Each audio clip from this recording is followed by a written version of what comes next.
welcome back to Unfiltered with the Ericas. I'm Erica Mendes. And I'm Erica Hamill, and today we are taking it way back.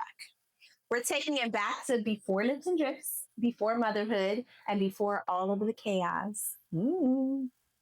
You know, I don't know much about you. People are always like, were you guys like childhood best friends or like what? I'm like, I DM'd her and asked her to help me be an injector, and then we just opened this 5 months later. But yeah, so going back to the childhood, like just basic facts our followers and supporters want to know, like, where were you born? How did you grow up? How many siblings do you have? And just basic stuff like that. Okay. So I was born here in South Philadelphia, and then I was raised in South Jersey. I am the oldest of 3 children. I have 2 younger brothers, so I was always the older one. So I was raised in South Jersey in Washington Township, New Jersey, Sewell, New Jersey, but people know it as Township. I have 2 younger brothers, so I was the oldest of 3. My parents are divorced. I have a stepdad who was a big role model in my life and, you know, was a great fatherly figure. And then I have my dad, who we call Poppy, and he was a great fatherly figure as well. So I have 2 dads is what I like to say. I am the older one. And if you ask my brothers, I don't think so, but they always say it's the Erica show, right? And so it was always like, you know, I was always the one getting in trouble, or I was the first one to break any rules or anything. So my parents were always very, very hard on me. All 3 of my parents were always very hard on me. So how would you describe like you as a child? Were you a good child, or were you a difficult child? Were you a sneaky child? Like, how were you as a child? I was a bad child. Really? Yeah, I was. What was one memory that you had that is like, oh my God, like I hope my daughter never does this to me? Like when I was a child, or like my teenage years? Both, child and then the teenage one. A child, I was just very difficult. I never wanted to do anything. I always wanted to wear a certain thing. So yeah, I wasn't a good kid. And then my teenage years, I definitely wasn't good either. I'd rather not share some of my stories. But they shaped me into who I am today, right? So, you know, I wasn't ever bad. Like I never did drugs or anything like that, but I always pushed the limits, always. Okay. So what made you want to go to college for nursing? I always wanted to be a nurse. I always wanted to help people. And then I always liked like women's health. So I went into labor and delivery. That's where my externship was. And then I kind of just fell into neonatal intensive care, and I loved it.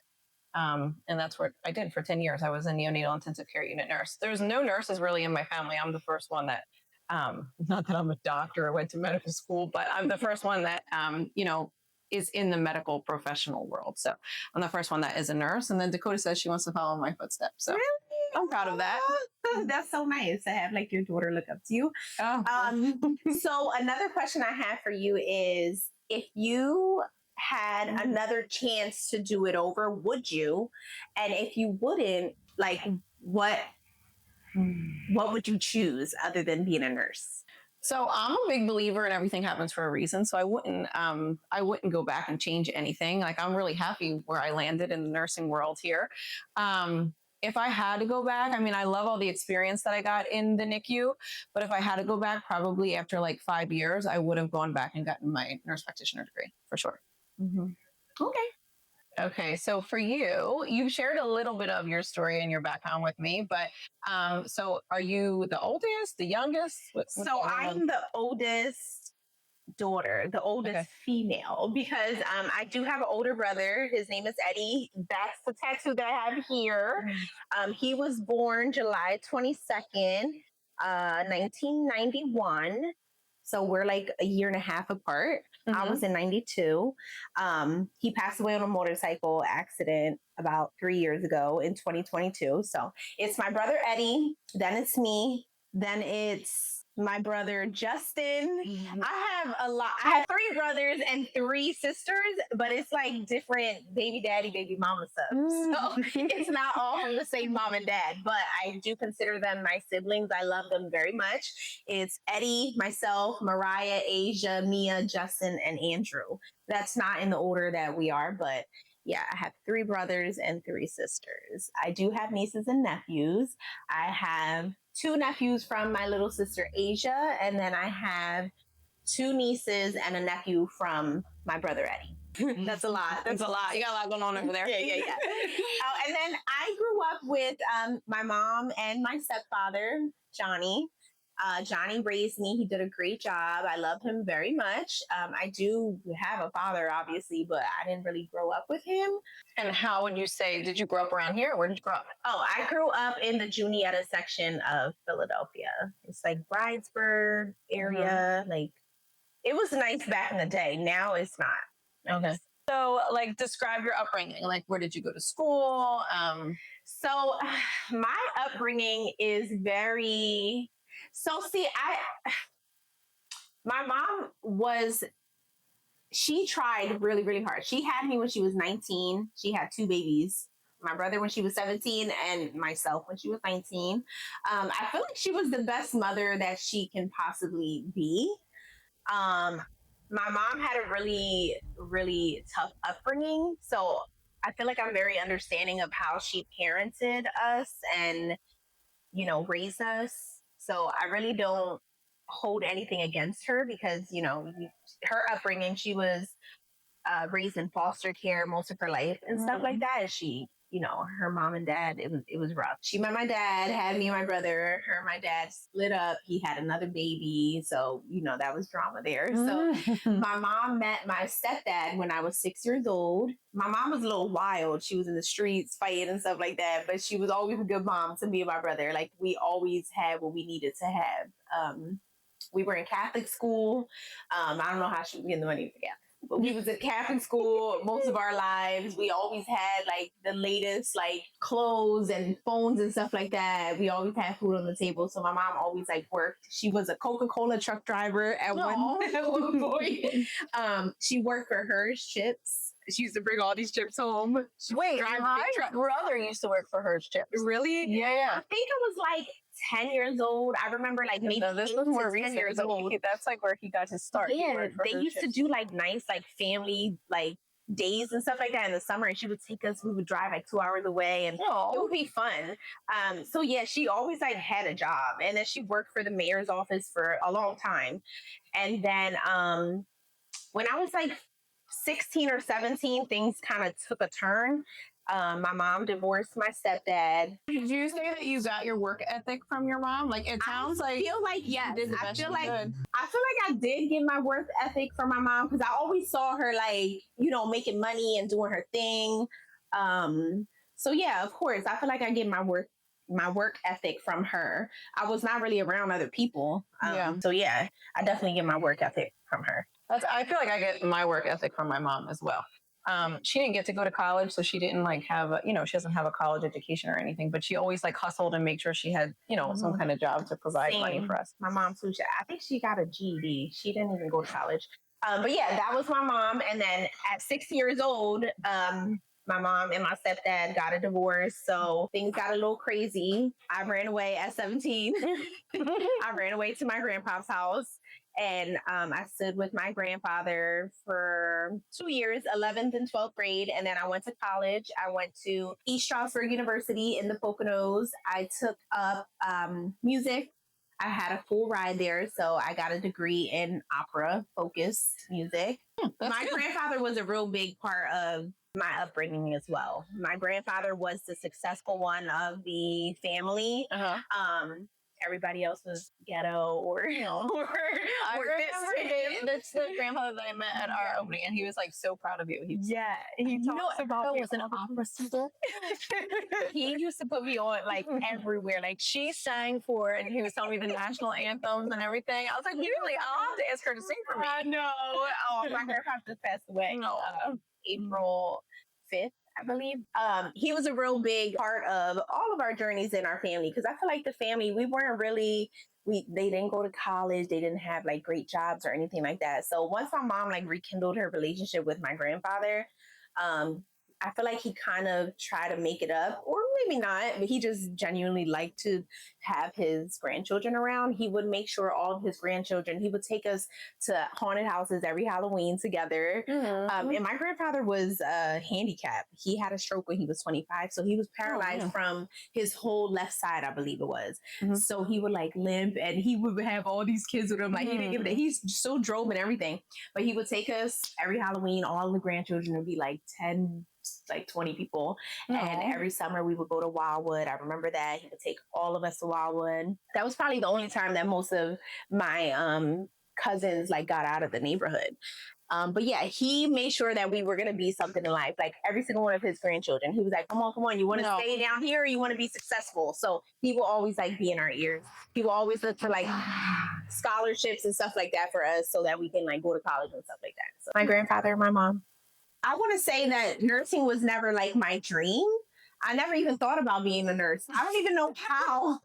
I don't even know how the hell I became a nurse, but this is what happened. I went to school. I went to school for singing and I was pursuing the singing stuff. And I feel like opera and all of that stuff is like a hustle bustle, just like anything in this life is. But I had my daughter, which kind of took a turn for most of my things with the singing. I put my all into my daughter. I was like done with the hustle bustle, like singing at different parades and different events and concerts and stuff like that. So I had Philly at 23 years old. And then, I raised her and I stood home for a good year and a half. And then I was bored as hell. I'm like used to going to college. I like making my own money. I like being independent. So I really don't know how I got into nursing. I don't know. I was just like, I'm going to go back to school for nursing. And I went for nursing.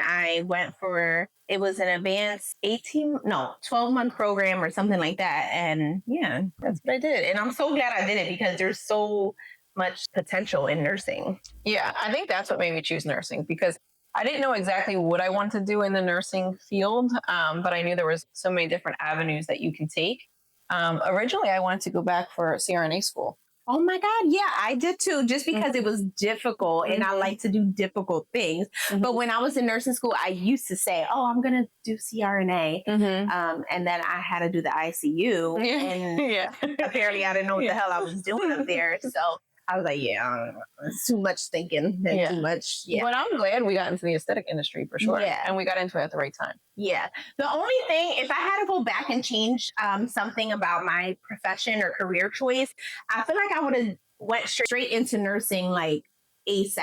Even though I feel like it probably wouldn't have made a difference as far as me hurrying up and building lips and drips because you weren't doing it at the time. You know what I mean? Like everything is worked out in its favor, but I did it sooner because I would want to have my DNP. Like I really want to do it. I really want to get my DNP, my doctorate.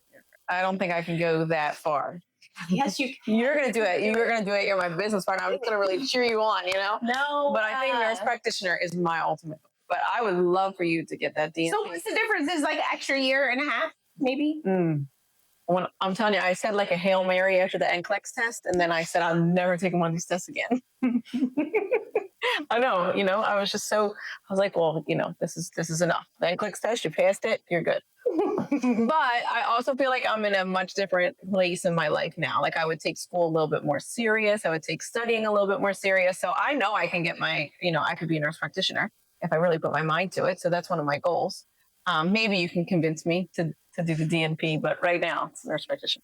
Yeah. Soon. We need to do it soon. They need to go to school. I know. We got a lot of goals here. I know. Yeah. We're going to do it though. That's that in our third location. Like we're going to do So my plan for us is to have our nurse practitioner license before opening our third location. For sure. Yes. And the third location is going to be like beautiful, big, great, brand new, all of that stuff. Any ideas on where it's going to be? Yeah, we know. We said this from this day. Put it in the comments. Where do you think our third location is going to be? Her and I know where it's going to be. We spoke about this since the first day we met almost and wrote out our business plan. We said it was going to be Philly, Jersey, and then the third one. So how does Dean feel about you having two businesses now? Like, does he ever say like, I'm proud of you? Or like, does he say it in different ways? Or Yeah. So I feel like at first he thought I was crazy. Like he's like, "What are you doing? Like, wait, what? You're opening up a business and we're having a baby? Like, what?" So he definitely thought I like lost my mind a little bit. But he always believes like if I bring him like a project or anything and I'm passionate about it, he always believes in it and will back it up. Even if he thinks it's a crazy idea, he'll believe in it. And I feel like he always says like how proud he is of myself and you and our business. And how we're like role models for the kids and stuff. And he actually did a presentation for his work, and I saw him like working on the presentation, and my picture was in this presentation in our family. And he was talking about our business and how we opened up a second location. Like, okay, he really does believe in me here. And you know, like we wouldn't be able to do it without the support of our significant others for sure. Yeah. So I feel like his support is probably one of the only reasons that I'm able to do this with you. Yeah, for sure. A lot of people, I feel like, because I don't really showcase like Danny and I too much on social media. I mean, I'm thinking about the one video we just posted. Like, we don't really put our private stuff on the social media. We did a little bit like back in the day when we were younger. But I feel like I get a lot of like comments like, "Oh, Danny is never with her," or like, "He doesn't support her." Like, that is my number one supporter, honestly. Sure. We have 3 beautiful children together. Like, he is like 50-50 with everything with me. Like, he takes care of our kids. Like, people think, you know, he's a celebrity. He doesn't take care of his kids, or like Danny bathes all of our kids, like the 2 little ones, every single morning. Like, we make the breakfast together. Like, so he is a huge support system for me, and I'm grateful for that. As far as Danny, like believing in the dream, he's always like, go big or go home. We'll be driving and it'll be like $1 million place. He'll be like, "You guys should move into there." I'm like, wow, like what the hell? But like, he's always like on the opposite side of the spectrum. He truly believes you can achieve anything if you put your mind and work into it. So when I told him I was opening up a spa, he was like, "Oh, that's so good. All right." Like, he was with it. He was like, "Whatever you need, I'm here to help." So good. He seems like, I mean, he seems super supportive of you. Yeah. All the different events and then he comes to, he seems like your number one supporter, I would say. Yeah, no, definitely. I feel like he is. That's like the only person I could kind of turn to for any kind of help or anything like that, or like, "Hey, I need this advice," or anything. So Yeah. Good. So we really want to make this a great experience for everyone. We want you all to follow along. So comment below. You can DM us any questions you may have, any special features you would like to see, you know, topics that you would like us to touch on, and maybe even some featured guests. Next month is our 1-year birthday for our Margate location, which we're super excited about. So stay tuned for celebration content. introducing our summer must-have SPF. We have a tinted SPF and a non-tinted SPF. Make sure you're wearing your sunscreen because it's very important to protect the face. And you can find these products on our website at www.lipsanddripsllc.com in the shop tab. And also, we have our Filicoda lip plumper.